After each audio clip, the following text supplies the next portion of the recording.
Hi folks, it's Brian with BG Model Workshop, and we are taking some time out from some house projects to answer Mr. Charlie Mack's question about which 5 builds would we save if there was a catastrophe. Kind of a little bit of a spin on the question that my wife and I had been asking the community, and we appreciate that, Charlie. That was a lot of fun.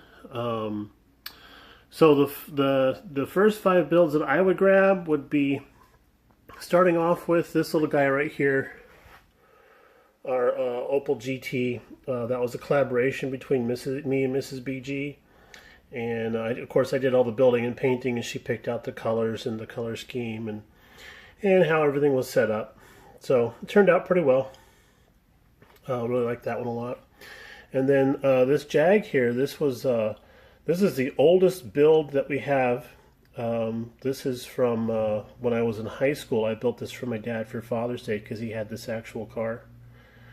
And then up here is our High Life hauler, and that's just a current favorite of mine right now, so that's going to be on the list. And then over here we have our Millennium Falcon, and I'm a huge fan of those, of that ship, so that's definitely on the list. But the coup de grace would be this guy back here. This is my International Scout 2.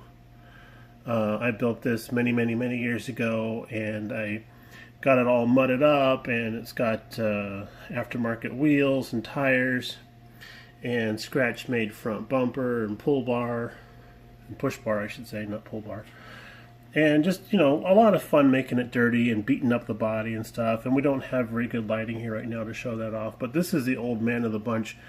This one's won 3 first place awards over the years. So, the awards could, they're all boxed up, whatever. So they'll go up in smoke probably. But I grabbed this guy and take him with us. So that's what we got going on there. Thanks again to Charlie for posing that question. That's a lot of fun for us to go through our stuff and figure out what we want to keep. And also want to say thanks to the community for joining in on that question challenge that we had posed. I know that Mrs. BG has been tickled to death by watching all those videos. We don't have much time in the evening to watch TV together because of her work schedule, and we were hoping this last weekend to watch some more, but she does suffer from frequent migraines, and this last weekend was a bad one. So yeah, but she appreciates everything that you guys have been doing and saying, and so do I. I just think that that's just we just have a wonderful group of people, and that's why we like doing these types of challenges and questions and stuff, because everybody has a different version of what they want to do or say, and it's always entertaining. So thanks again, guys, for that. We appreciate that. So let's show you what we got going on in the hobby room. Hang on a second. Okay, so the workbench is an absolute disaster because, pan over to the side here, we are building our own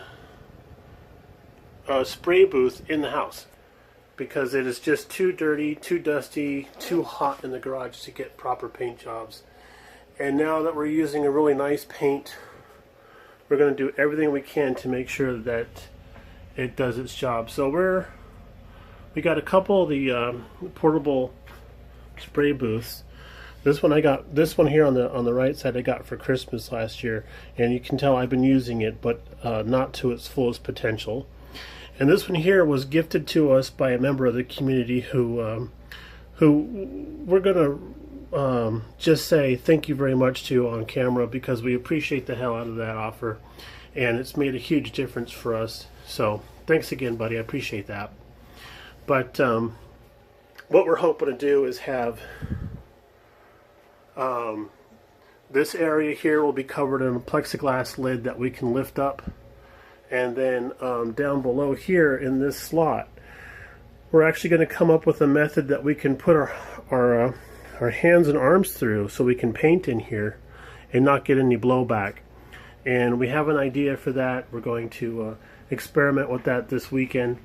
This has actually been a challenge for the creative process, And Linda, my wife, has been an absolute godsend in the idea department for this particular project, because she's the one that's been helping me come up with some of the ideas, and she's a great sounding board for bouncing stuff off of. So it's been a really awesome idea. So we're going to be doing some cover. We got some plastic sheeting we're going to put along the back here, and then we also have on order from the Amazon, the River of Many Possibilities. We have some exhaust snorkels that are going to attach to the back of these guys, and we're going to run out through the window there. So the hobby room is a positive pressure space, and then because of the draw of these fans, we figured this will be a negative pressure space, so we're not too worried about a lot of leakage, a lot of air leakage or vapor leakage. And only thing we can do is finish the project and test it out. All right, guys, I'm going to get back to work on this before it gets way too hot around here, and we'll look for some more videos from us coming up soon, and we'll talk to you again later. Thanks, everybody. Bye now.